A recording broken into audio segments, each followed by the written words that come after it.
Psalm 78, a contemplation by Asaph. Hear my law, my people. Turn your ears to the words of my mouth. I will open my mouth in a parable. I will utter dark sayings of old, which we have heard and known, and our fathers have told us. We will not hide them from their children, telling to the generation to come the praises of Yahweh, His strength, and His wondrous works that He has done. For He established a testimony in Jacob, and appointed a law in Israel, which He commanded our fathers, that they should make them known to their children, that the generation to come might know, even the children who should be born, who should arise and tell their children, that they might set their hope in God, and not forget the works of God, but keep His commandments, and might not be as their fathers, a stubborn and rebellious generation, a generation that didn't make their hearts loyal, whose spirit was not steadfast with God. The children of Ephraim, being armed and carrying bows, turned back in the day of battle. They didn't keep God's covenant and refused to walk in His law. They forgot His doings, His wondrous works that He had shown them. He did marvelous things in the sight of their fathers, in the land of Egypt, in the field of Zoan. He split the sea and caused them to pass through. He made the waters stand as a heap. In the daytime He also led them with a cloud, and all night with a light of fire. He split rocks in the wilderness, and gave them drink abundantly as out of the depths. He brought streams also out of the rock, and caused waters to run down like rivers. Yet they still went on to sin against Him, to rebel against the Most High in the desert. They tempted God in their heart, by asking food according to their desire. Yes, they spoke against God. They said, Can God prepare a table in the wilderness? Behold, He struck the rock, so that waters gushed out, streams overflowed. Can He give bread also? Will He provide flesh for His people? Therefore Yahweh heard and was angry. A fire was kindled against Jacob. Anger also went up against Israel, because they didn't believe in God, and didn't trust in His salvation. Yet He commanded the skies above, and opened the doors of heaven. He rained down manna on them to eat, and gave them food from the sky. Man ate the bread of angels. He sent them food to the full. He caused the east wind to blow in the sky. By His power He guided the south wind.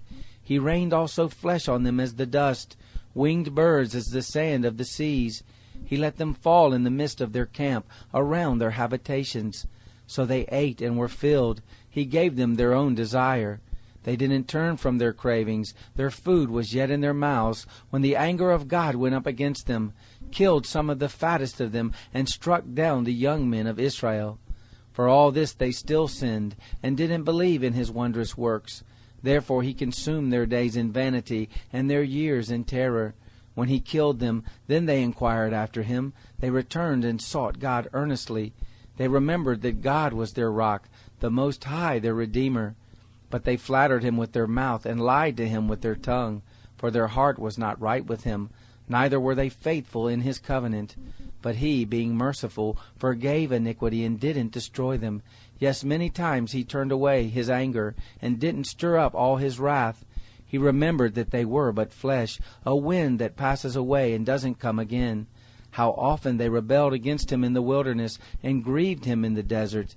They turned again and tempted God, and provoked the Holy One of Israel. They didn't remember His hand, nor the day when He redeemed them from the adversary. How He set His signs in Egypt, His wonders in the fields of Zoan, turned their rivers into blood, and their streams so that they could not drink. He sent among them swarms of flies which devoured them, and frogs which destroyed them. He gave also their increase to the caterpillar, and their labor to the locust. He destroyed their vines with hail, their sycamore fig trees with frost. He gave over their cattle also to the hail, and their flocks to hot thunderbolts.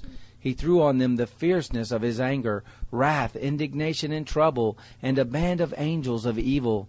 He made a path for His anger. He didn't spare their soul from death, but gave their life over to the pestilence, and struck all the firstborn in Egypt, the chief of their strength in the tents of Ham.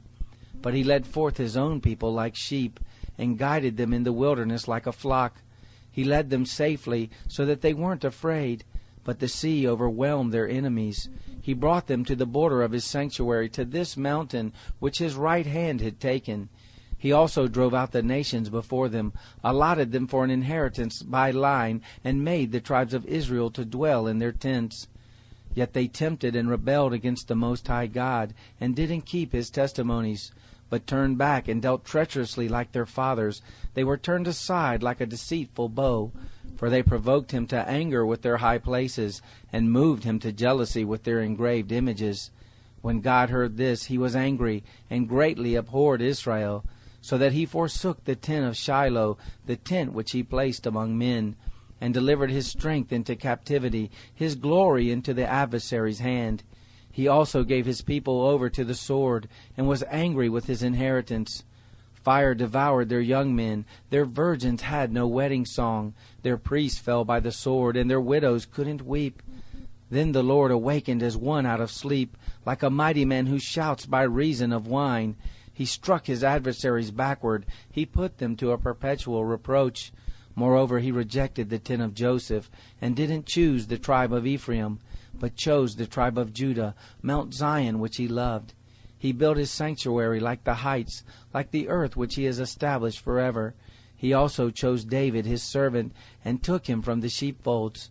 From following the ewes that have their young, he brought him to be the shepherd of Jacob, his people, and Israel his inheritance. So he was their shepherd, according to the integrity of his heart, and guided them by the skillfulness of his hands.